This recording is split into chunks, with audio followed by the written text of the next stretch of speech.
नमस्कार। ज्योतिष शास्त्र में श्रद्धा और विश्वास रखने वाले सभी जातकों का पारलौकिक जगत चैनल में बहुत बहुत स्वागत है। आज के इस वीडियो में हम बात करेंगे कन्या राशि के जातकों के लिए मार्च 2022 का महीना किन किन खुशियों की सौगात लेकर आ रहा है, क्या रहेगी ग्रहों की स्थिति और हम क्या कर सकते हैं ग्रहों को अपने अनुकूल करने के लिए।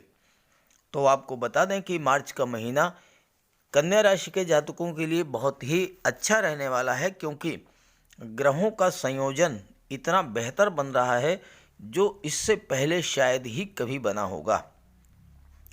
पहली बात, आपकी कुंडली में सूर्य, गुरु और बुध का महायोग बन रहा है जो सर्वथा शुभ फलदायक योग है। और दूसरे, आपकी कुंडली में मंगल, शुक्र और शनि का भी महायोग बन रहा है जो लगभग 25 माह के बाद आपकी कुंडली में बन रहा है और अत्यंत श्रेष्ठ और शुभ फल देने वाला है। और तीसरी बात यह है कि आपकी कुंडली में सूर्य विपरीत राजयोग का निर्माण कर रहे हैं। तो इन सब ग्रह स्थितियों का कन्या राशि के जातकों के जीवन पर क्या प्रभाव पड़ेगा, इसी का विश्लेषण करेंगे इस वीडियो में। क्या रहेगी धनागम और धन के बचत की स्थिति, संतान और शिक्षा, रोग, ऋण, शत्रुओं की स्थिति, आपका दाम्पत्य जीवन, लव रिलेशंस और पार्टनरशिप, भाग्य, धर्म, आध्यात्म और स्पिरिचुअलिटी, नौकरी, रोजगार, व्यापार, व्यवसाय और विदेश, इन सब बातों का विश्लेषण करेंगे इस वीडियो में। तो चलिए वीडियो शुरू करते हैं। तो ये है कन्या राशि के जातकों की कुंडली। आपके लग्न के स्वामी बुध हैं जो कि कुंडली के छठे भाव में आज ही गोचर कर रहे हैं 6 मार्च को, और 24 मार्च तक बुध का गोचर छठे भाव में ही रहेगा और सूर्य और बुध के साथ महायोग बनाएंगे। और इसके बाद सूर्य का गोचर 15 मार्च को सप्तम भाव में होगा और बुध का गोचर 24 मार्च को सप्तम भाव में हो जाएगा। मंगल, शुक्र और शनि का महायोग बन रहा है आपकी कुंडली के पंचम भाव में। मंगल का गोचर मकर राशि में हो रहा है और मंगल मकर राशि में उच्च के होते हैं और उच्च के मंगल बहुत ही श्रेष्ठ लाभ की स्थितियां बनाते हैं। राहु का गोचर भाग्य भाव में है और केतु का गोचर पराक्रम भाव में है। तो ये है ग्रहों की स्थितियां। अब आइए इसके विश्लेषण पर चर्चा करते हैं। आपके कुंडली के पंचम भाव में मंगल, शुक्र और शनि का महायोग बन रहा है और मंगल का गोचर पंचम भाव में 7 अप्रैल तक रहेगा। मंगल यहाँ पर मकर राशि में गोचर कर रहे हैं जो मंगल की उच्च की राशि है, और उच्च के मंगल का गोचर पंचम भाव में हो रहा है जो कि संतान, शिक्षा, लव, रोमांस और क्रिएटिविटी का भाव होता है। और यहाँ पर शनि भी हैं जो कि स्वराशि में गोचर कर रहे हैं।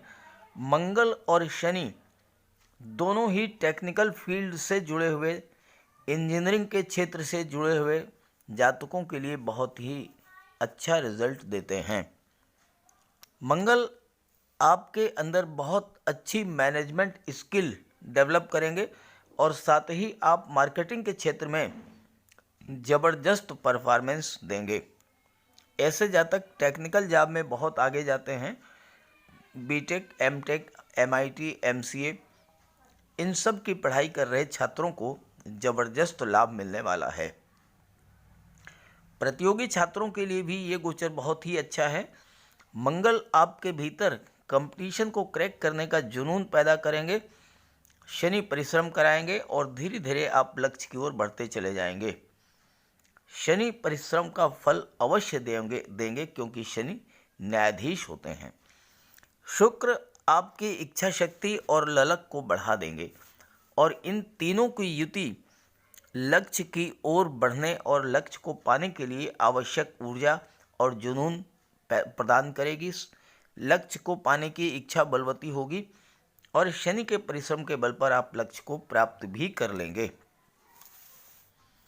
पंचम भाव में शनि आपको बहुत अधिक अनुशासित और परिश्रमी बना देंगे।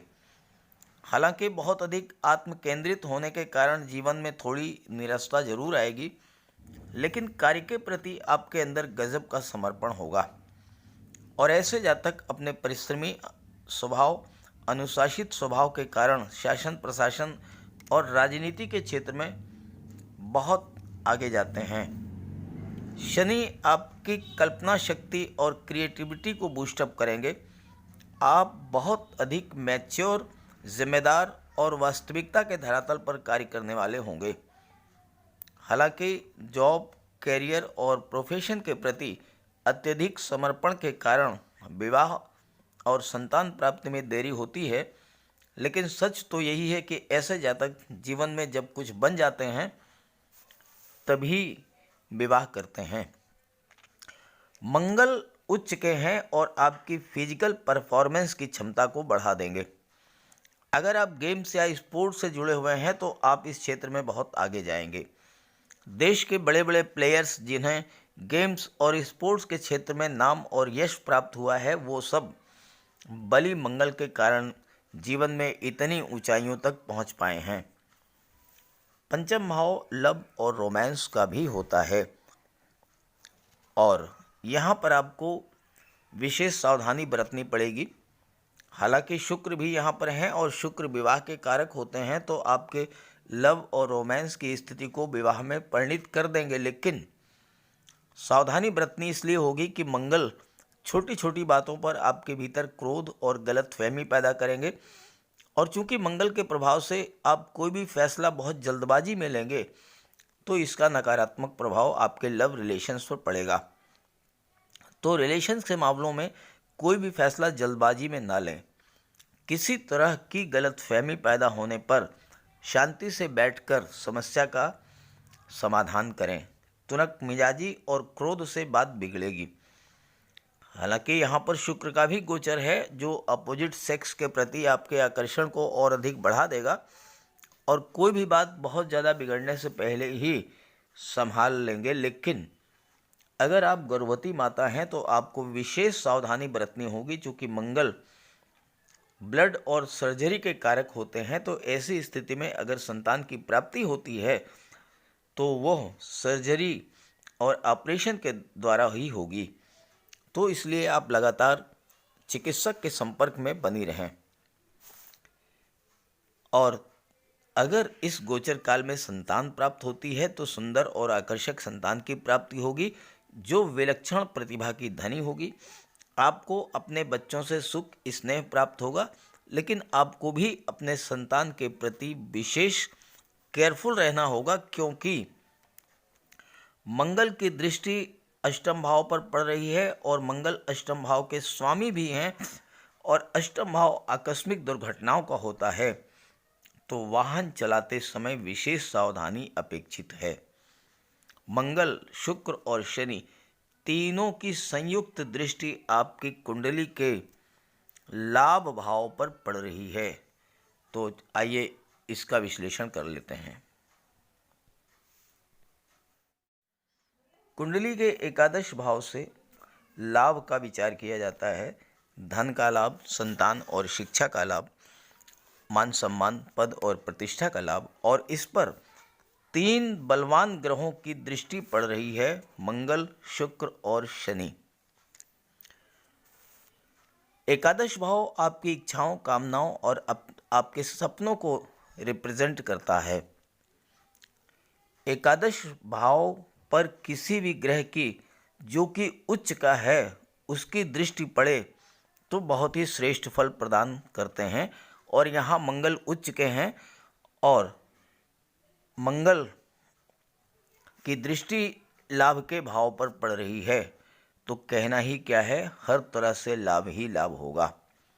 और चूंकि शुक्र की दृष्टि पड़ रही है और शुक्र धन भाव के स्वामी भी हैं, तो ऐसी स्थिति में मंगल चूंकि भूमि के कारक होते हैं और मंगल के प्रभाव से आपको जमीन, जायदाद, प्रॉपर्टी इन सब का लाभ हो सकता है। और चूंकि शनि की दृष्टि भी पड़ रही है तो वाहन परचेज करने का भी योग है। वो सपना जो आप बहुत दिनों से देख रहे हैं, चाहे वो शानदार भवन का हो, चाहे वाहन का हो, चाहे संतान की इच्छा हो, विवाह की इच्छा या अन्य कोई इच्छा, कोई सपना, वो इस महायोग के बनने से पूरा होगा। क्योंकि ये महायोग अत्यंत श्रेष्ठ योग है और पूरे 25 माह के बाद ये योग बन रहा है। इस महायोग के बनने से आपको धन की कमी कभी नहीं होगी, क्योंकि आपके पास काम की कमी नहीं होगी। जो लोग टेक्निकल फील्ड से जुड़े हैं, नेटवर्किंग से जुड़े हैं, इंजीनियरिंग के क्षेत्र से जुड़े हैं, real estate, property dealing, construction work या फिर कला के क्षेत्र से, संगीत, नृत्य, अभिनय, नाटक, वादन, गायन या सोशल मीडिया, पत्रकारिता, तो इन सब जातकों को भर भर के पैसा मिलेगा। 11th हाउस पर मंगल, शुक्र और शनि की दृष्टि पड़ने से आपके सोशल रिलेशंस का दायरा बढ़ेगा। आपके संबंधों में गति और प्रगाढ़ता आएगी, जिसका लाभ आपको मिलेगा। कार्य क्षेत्र में आप अपने कार्यों के बल पर मान सम्मान और धन प्राप्त करेंगे। शनि और मंगल दोनों के ही मित्र हैं देवगुरु, और देवगुरु का गोचर आपकी कुंडली के 6ठे भाव में हो रहा है और देवगुरु की दृष्टि विदेश भाव पर पड़ रही है। तो आप विदेशों से धन कमाएंगे और साथ ही देवगुरु धर्म कर्म में आपकी आस्था को बढ़ा देंगे। आपका खर्च बढ़ेगा, लेकिन अच्छे कार्यों पर। अब आइए बात कर लेते हैं दूसरे महायोग के बारे में, जो कि आपकी कुंडली के 6ठे भाव में बन रहा है, सूर्य, बुध और गुरु का महायोग। आपके कुंडली के 6ठे भाव में सूर्य का गोचर 15 मार्च तक रहेगा और यहाँ पर सूर्य विपरीत राजयोग का निर्माण कर रहे हैं। किसी भी जातक की कुंडली में विपरीत राजयोग का निर्माण तब होता है जब 6ठे, 8वें और 12वें इनमें से किसी भी भाव का स्वामी 6ठे, 8वें और 12वें भाव में ही गोचर करे तो विपरीत राजयोग बनता है। और जिस जातक की कुंडली में विपरीत राजयोग बनता है, उसे जीवन में हर तरह की सुख सुविधाएं, मान सम्मान, यश, पद, प्रतिष्ठा सब कुछ सूर्य दिला देते हैं। और यहाँ देखिए कि सूर्य 12वें भाव के स्वामी हैं और सूर्य का गोचर 6ठे भाव में हो रहा है, तो सूर्य का विपरीत राजयोग बन गया। और विपरीत राजयोग सूर्य के द्वारा बनाया जा रहा है, जो कि ग्रहों के राजा हैं, तो आपको राजा के तुल्य लाभ प्राप्त होगा इस गोचर काल में। 6ठा भाव रोग, ऋण, शत्रु, विघ्न, बाधाओं, इलीगल एक्टिविटीज, सोशल सर्विस और ननिहाल का होता है। और सूर्य 6ठे भाव में गोचर करते हुए आपको सरकारी जॉब निश्चित तौर पे दिला देंगे। सूर्य और बुध का बुधादित्य राजयोग भी यहाँ पर बन रहा है, जो कि सरकारी नौकरी के लिए प्रबल कारक होता है। आप सूर्य पिता के कारक हैं, तो आपके पिता भी पुलिस, सेना, वकालत या डॉक्टर होंगे या किसी मंत्रालय में हो सकते हैं, या फिर आपको ही इन क्षेत्रों में जॉब मिल सकती है। सूर्य राजा हैं और राजा के प्रत्यक्ष शत्रु तो बहुत कम होते हैं, लेकिन गुप्त शत्रु बहुत होते हैं। और यहाँ पर देवगुरु का भी गोचर है। देवगुरु आपकी इंट्यूशन पावर को बढ़ा देंगे, आपकी पूर्वाभास क्षमता को बढ़ा देंगे और आप अपने गुप्त विरोधियों को पहचान लेंगे, गुप्त शत्रुओं की पहचान कर लेंगे और उन्हें उनके द्वारा रचे गए षड्यंत्रों को आप समाप्त कर देंगे। सूर्य, बुध और गुरु की महायोग आपको कोर्ट कचहरी के मामलों में भी विजय दिलाने वाला होगा और ननिहाल पक्ष से भी आपको लाभ होगा। समाज सेवा में आपकी रुचि बढ़ेगी और समाज सेवा में रुचि के कारण ही आप जो है नाम और यश भी प्राप्त करेंगे। 6ठे भाव का सूर्य मैटीरियल गेन के लिए बहुत ही अच्छा होता है, खास करके विदेश से धन प्राप्त करने के मामलों में। चूँकि सूर्य की दृष्टि 12वें भाव पर पड़ रही है और सूर्य विपरीत राजयोग का निर्माण भी कर रहे हैं तो विदेश से आपको प्रबल लाभ होगा। विदेश में आप सेटल हो सकते हैं, व्यापार व्यवसाय के सिलसिले में विदेश जा सकते हैं, हवाई यात्राएं आप खूब करेंगे और हायर एजुकेशन के लिए भी आप विदेश में जाएंगे, क्योंकि शिक्षा के भाव में शुक्र का गोचर है और शुक्र नवम भाव के स्वामी हैं, जहां से उच्च शिक्षा का विचार किया जाता है, और सूर्य 12वें भाव के स्वामी हैं, तो उच्च शिक्षा प्राप्ति के लिए विदेश जाने का प्रबल योग है। यहाँ पर सूर्य आपको अच्छा प्रशासक, अच्छा मैनेजर बना देंगे। और छठे भाव में देवगुरु का गोचर है, जो कि छात्रों के लिए बहुत ही बेहतर है, क्योंकि छठे भाव में देवगुरु अगर गोचर कर रहे हैं तो पढ़ाई के साथ साथ आपको धन का भी लाभ होगा।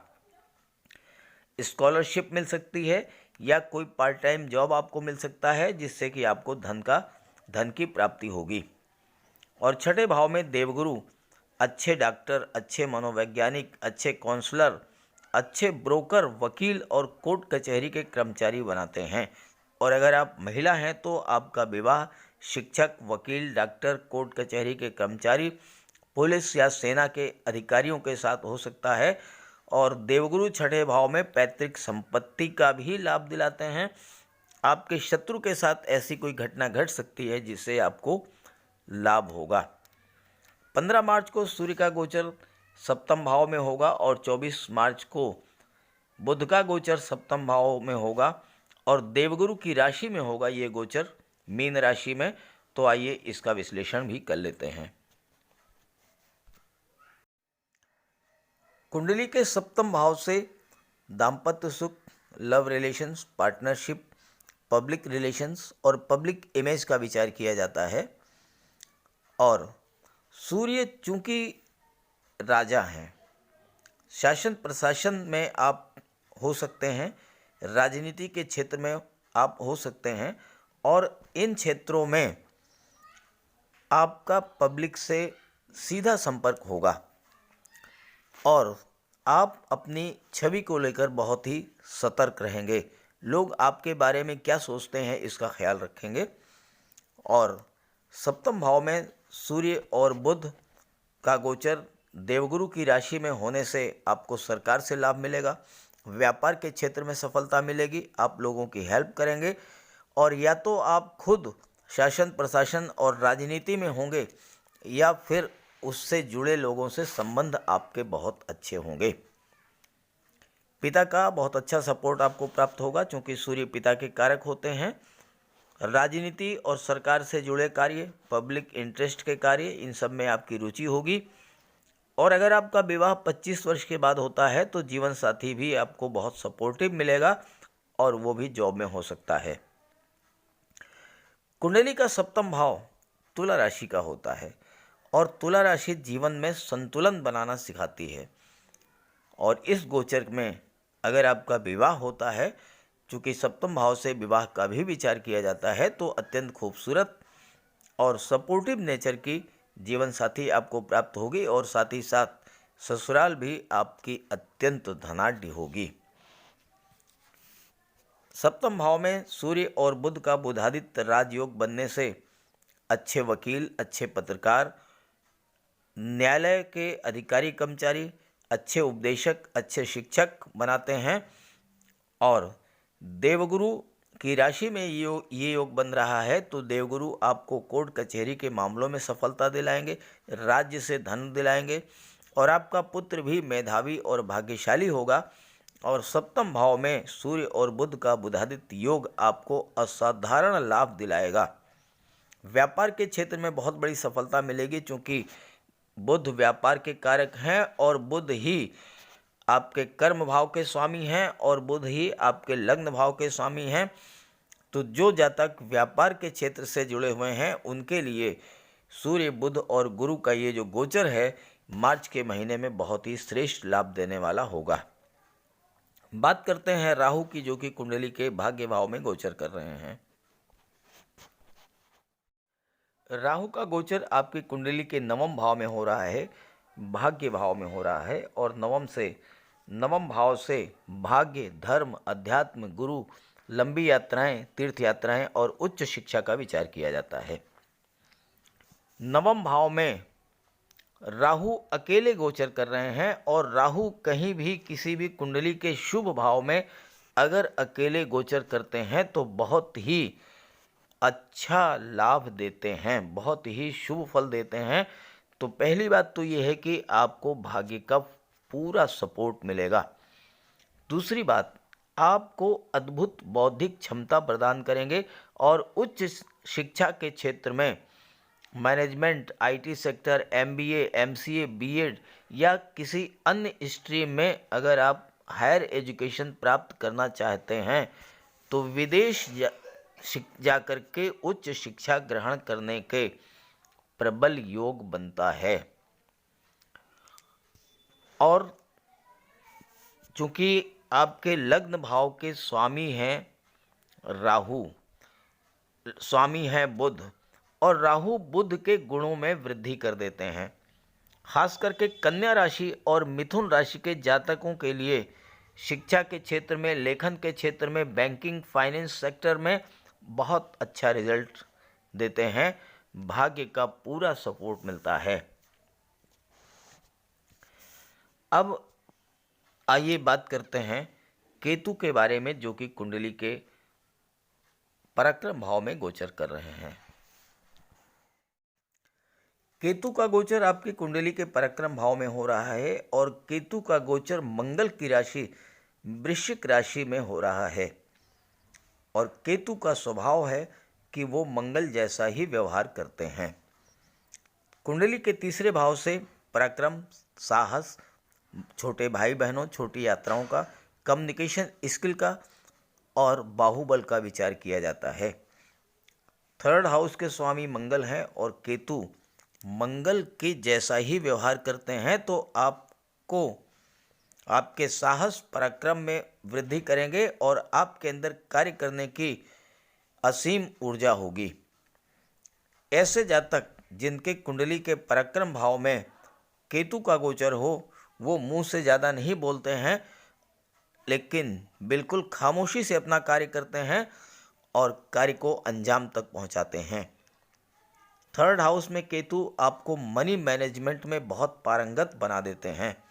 पैसे को कहाँ और कैसे खर्च करना है, पहले इस पर काफ़ी गहराई से विचार करते हैं, तब पैसा खर्च करते हैं, जिसका परिणाम ये होता है कि आपका पैसा सही कार्यों पर खर्च होता है, उसका लाभ मिलता है। और चूंकि पैसा बचाने में भी चतुर होते हैं, तो केतु आपको धनवान भी बना देते हैं, अचानक से धन लाभ भी करा देते हैं। और ऐसे लोग अपने धन का सदुपयोग, मनी मैनेजमेंट तो करते ही हैं, साथ ही साथ बड़ी बड़ी कंपनीज में मनी मैनेजमेंट का कार्य भी देखते हैं।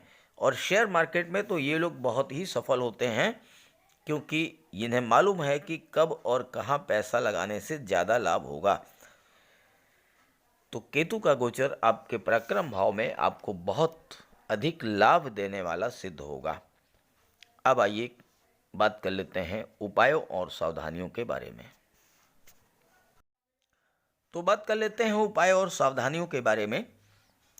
आपके जो भी कमेंट्स मेरे वीडियोस पर आते हैं उसे मैं पढ़ता हूँ, और कभी कभी आपके कमेंट्स बहुत ही निराशाजनक होते हैं। ऐसा लगता है जैसे आप जीवन में परेशानियों से त्रस्त होकर लड़ाई हार रहे हैं, जीवन के युद्ध से पीछे हट रहे हैं और बहुत ही डिप्रेशन की स्थिति में जा रहे हैं। तो इस बिंदु पर मैं आपको ये बताना चाहता हूँ कि ग्रहों का हमारे जीवन पर बहुत अधिक प्रभाव पड़ता है। व्यक्तिगत अनुभव एवं हजारों लोगों की कुंडलियों में ग्रहों की स्थिति और उसके प्रभाव को देखने के बाद मैं ये कहने की स्थिति में हूँ कि जब भी ग्रह हमारी कुंडली में शुभ स्थिति में, बलवान स्थिति में, उच्च के हों, स्वराशि में हों या मित्र राशि में गोचर करते हैं, तो वे हमारे जीवन पर बहुत ही सकारात्मक प्रभाव डालते हैं। लेकिन जब ग्रह खुद ही पीड़ित हों, शत्रु राशि में हों, नीच के हों, अशुभ ग्रहों के प्रभाव में हों, तो वो हमारे जीवन पर नेगेटिव प्रभाव डालते हैं। तो ऐसी स्थिति में ग्रहों का उपाय लगातार करते ही रहना चाहिए। इससे ग्रहों को बल मिलेगा और हम ग्रहों के अशुभ प्रभाव से अपने आप को सुरक्षित रख पाएंगे। अब अपनी कुंडली को देखें। अगर कोई भी ग्रह अंश बल से कमजोर होता है तो उसका उपाय करें। आप यह भी देखें कि आपके जीवन में इस समय किस ग्रह की महादशा या अंतर्दशा चल रही है। मान लीजिए आपके जीवन में सूर्य की महादशा चल रही है और बुध की अंतर्दशा चल रही है, तो सूर्य और बुध दोनों का उपाय करें।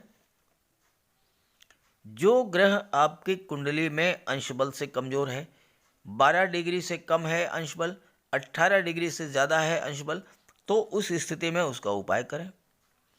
और उपाय भी बहुत आसान है और बिना कोई खर्च किए आप इन उपायों को कर सकते हैं। बस आपको ध्यान ये रखना है कि जब भी आप अपने इष्ट देव की आराधना करें तो पूरे मन से करें। केवल भक्त और भगवान हों, आराध्य और आराधक हों, याचक और दाता की स्थिति हो, बीच में तीसरा कोई ना हो, फिर देखिए कैसे नहीं सुनी जाएगी आपकी फरियाद। बजरंग बली की उपासना करें, हनुमान चालीसा का पाठ करें। मंगल और शनि का उपाय हो गया।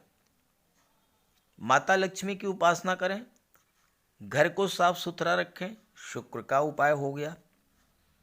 चांदी की एक चेन या चांदी की अंगूठी आप धारण करें, मंगल और शुक्र दोनों का उपाय हो गया। सूर्यदेव की उपासना करें, आराधना करें, गायत्री मंत्र का पाठ करें, आदित्य हृदय स्तोत्र का पाठ करें। प्रातः काल तांबे के लोटे में जल, अक्षत, चंदन, लाल पुष्प, रोली ये डालकर सूर्य को अर्घ्य दें और पिता का सम्मान करें। बुध के लिए भगवान श्री गणेश की उपासना करें, गौ माता को सेवा करें, उनको चारा दें। देवगुरु के लिए माता पिता, गुरु और वृद्धजनों का सम्मान करें, भगवान विष्णु की उपासना करें। घर में एक केले का वृक्ष लगा लें, उसकी सेवा करें, गुरुवार का व्रत रखें। और जहाँ तक राहु की बात है, एक मोरपंख घर के मेन डोर पे लगा दें। Bedroom, drawing room, study room, इन सब में एक एक मोरपंख रखें। कार्यस्थल पर एक मोरपंख रखें। राहु का उपाय हो गया। और काली गाय, काले कुत्ते और कौवे को भोजन दें, केतु आपसे प्रसन्न रहेंगे। तो ये कितने आसान से उपाय हैं, लेकिन अगर आप नियम पूर्वक लगातार ये उपाय करते रहेंगे तो किसी भी ग्रह की अशुभ दृष्टि का, किसी भी ग्रह के कमज़ोर होने का आप पर कोई प्रभाव नहीं होगा। ग्रहों को बल मिलेगा और आपको लाभ होगा। तो ये बात अगर आपको अच्छी लग रही हो तो अपने साथियों को, मित्रों को जरूर शेयर कीजिएगा। सभी ग्रहों की कृपा दृष्टि आप पर बनी रहे, इसी भावना के साथ आप सभी का बहुत बहुत धन्यवाद। नमस्कार।